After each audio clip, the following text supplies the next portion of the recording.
ಕಾಂತಿ ಸೂರ್ಯಕಾಂತಿ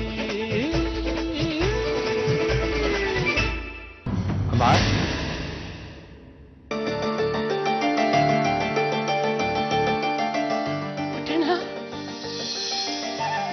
ಏನತ್ತ ಇದು?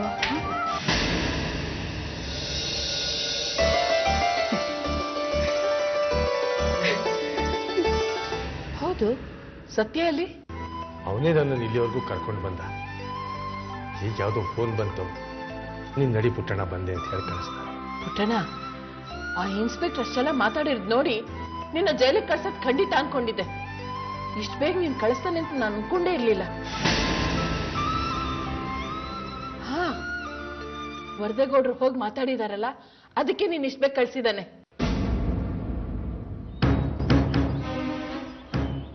ನನ್ನನ್ನು ಬಿಡುಗಡೆ ಮಾಡಿಸಿದ್ದು ಕಾಂತಿ ಅನ್ನೋ ವಿಚಾರನ ಅಮ್ಮನ ಹತ್ರ ಹೇಳ್ಬೇಡ ಅಂತ ಹೇಳಿದ್ದಾನೆ. ಸುಮ್ಮನೆ ನೋಡೋದು ಒಳ್ಳೇದು. ಲೋ ಮಂಜು, ಏನು ಇಲ್ಲಿ? ಹೀಗೆ ಬಂದಿದ್ದೆ ಕಣ. ಏನೋ ಒಟ್ಟು ಕಾಣಿಸ್ತಾನೆ ಇಲ್ಲ ನೀನು. ನೀನು ಅಷ್ಟೇ ಪ್ರಕಾಶ, ನಾಪತ್ತೆ ಆಗ್ಬಿಟ್ಟಿದ್ಯಾ. ಬೆಂಗಳೂರಲ್ಲಿ ಇದ್ಯಾ ಅಂತ ಯಾರೋ ಹೇಳಿದ್ರಪ್ಪ. ಬಂದೊಂದು ವರ್ಷ ಆಯ್ತು.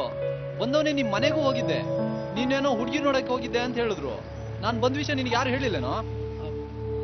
ಹಾ, ಹೇಳಿದ್ರು. ಸರಿ ಕಣೋ, ಟೈಮ್ ಆಗ್ತಿದೆ, ಆಮೇಲೆ ಮಾತಾಡೋಣ. ಇವ್ರು ಯಾರು? ಪರಿಚಯನೇ ಆಗ್ಲಿಲ್ಲ. ಇವಳು ನನ್ನ ಹೆಂಡತಿ ಕಣೋ, ಐಶ್ವರ್ಯ ಅಂತ. ಐಶ್ವರ್ಯನಾ?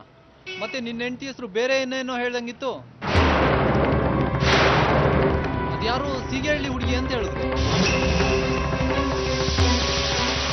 ಆಮೇಲೆ ಆ ಸಂಬಂಧ ಒಪ್ಪಿಗೆಯಾಗಿ ಮದ್ವೆನೂ ಆಯ್ತು ಅಂತ ಹೇಳಿದ್ರು. ನೀನ್ ನೋಡಿದ್ರೆ ಎಲ್ಲ ವಿಚಿತ್ರವಾಗಿದಪ್ಪ ಇಲ್ಲಿ. ಅದು ಸತ್ಯಣ್ಣಂಗ್ ನೋಡಿದ್ರು, ಆಮೇಲೆ ಸೆಟ್ ಆಗ್ಲಿಲ್ಲ, ಬಿಟ್ಬಿಟ್ರು. ಯಾರಿಗೋ ನೋಡಿದ್ದನ್ನ ನನ್ನ ತಲೆ ಕಟ್ಬಿಡಪ್ಪ ನೀನು. ಸರಿ ಕಣೋ, ಆಮೇಲೆ ಸಿಗ್ತೀನಿ, ಮಾತಾಡೋಣ. ಬರ್ಲಾ? ನಡಿ ಐಶ್ವರ್ಯ.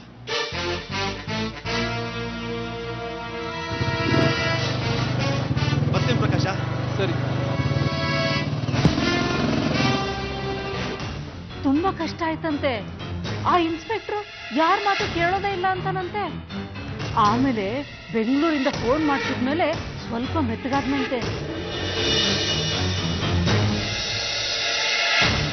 ನಿಮ್ಮಿಂದ ತುಂಬಾ ಉಪಕಾರ ಆಯ್ತು. ನಮ್ಗಂತೂ ಏನ್ ಮಾಡ್ಬೇಕು ಅಂತಾನೆ ತೋಚ್ತಾ ಇರ್ಲಿಲ್ಲ. ಅದಕ್ಕೆ ನಾನು ಹೇಳಿದ್ದು, ಈಗಿನ ಕಾಲದಲ್ಲಿ ಪೊಲಿಟಿಕಲ್ ಪವರ್ ಇರಬೇಕು ಅಂತ. ಬರೀ ದುಡ್ಡಿದ್ರೆ ಸಾಲದು, ಅದನ್ನ ಖರ್ಚು ಮಾಡಿ ಬೇರೇನಾದ್ರೂ ಮಾಡಬೇಕು. ಆಗ್ಲೇ ಏನಾದ್ರೂ ಸಾಧಿಸಕ್ಕಾಗೋದು. ನಿಜ ಹೇಳ್ಬೇಕು ಅಂದ್ರೆ ಪುಟ್ಟಣ್ಣನ್ನ ರಾಜಕೀಯದಲ್ಲಿ ಮೆರೆಸ್ಬೇಕು ಅನ್ನೋದೇ ನಮ್ಮ ಯಜಮಾನ್ರ ಆಸೆ. ನನಗೆ ಅದರಲ್ಲೆಲ್ಲ ಆಸಕ್ತಿ ಇಲ್ಲ. ಅದೇ ಬೇರೆ, ಇದೇ ಬೇರೆ. ನೋಡ್ತಾ ಇರಿ, ಒಂದಲ್ಲ ಒಂದಿನ ನೀವು ಮಂತ್ರಿ ಆಗೇ ಆಗ್ತೀರಾ. ನಾನ್ ಹೇಳ್ತಾ ಇದ್ದೀನಿ. ದುಡ್ಡಿದೆ, ಬುದ್ಧಿವಂತಿಕೆ ಇದೆ, ಜನ ಬೆಂಬಲ ಇದೆ. ಇನ್ನೇನ್ ಬೇಕು ನಿಮ್ಗೆ? ನಮ್ಮ ಯಜಮಾನ್ ಹೇಳ್ದಾಗೆ ಕೇಳ್ಬೇಕು ಅಷ್ಟೇ. ನೋಡೋಣಂತೆ, ಆದ್ರೆ ಸಂತೋಷನೇ. ಏನಿಲ್ಲ, ನಮ್ಮ ಮನೆಯವ್ರಿಗೆ ಹೇಳ್ತೀನಿ. ಒಂದಷ್ಟು ದಿನ ಅವ್ರ ಜೊತೆ ಓಡಾಡ್ಕೊಂಡಿದ್ರೆ ಸಾಕು, ಅನುಭವ ತಾನಾಗೆ ಬರುತ್ತೆ.